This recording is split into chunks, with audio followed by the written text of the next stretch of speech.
In primetime news this evening, farmers reeling from ongoing dry spell. Westmoreland teen brutally attacked by sexual predator. And government and opposition again at odds over rural bus system.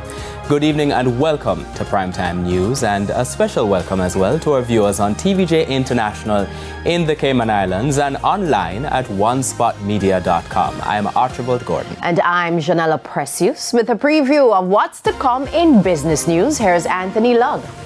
Thanks, Janella. Well, the first phase of the Cayman Islands Special Economic Zone has been launched, but what does this mean for Jamaica? I'll give you the details later on in the business day. And Spencer Darlington has a preview of what's coming up in Primetime Sports. Spencer. Thank you, Archie. Well, a reggae boy is seeking to clear the air on his recent transfer to a Russian Premier League club. We'll give you more details in Primetime Sports later.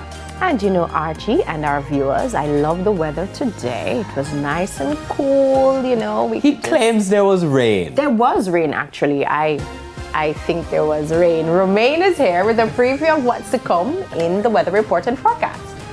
There was indeed rain, most of it concentrated across central and western parishes. We did have some heavy showers affect sections of Manchester and sections of St. Elizabeth earlier this afternoon.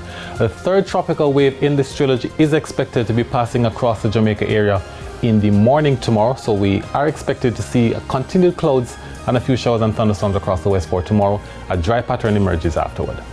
That sounds like I was right. And the weatherman has more later on in the weather report and forecast. There's also E-Prime and sports commentary. But before the break, the feedback question. Yes, Archie, this evening we are asking, how have you experienced water shortages or restrictions due to the drought? If so, how have you adapted? You can share your comments online, facebook.com/televisionjamaica. So that's, have you experienced water shortages or restrictions due to the drought? You can share your comments online, facebook.com/televisionjamaica, and you can post on X at TVJ News Center.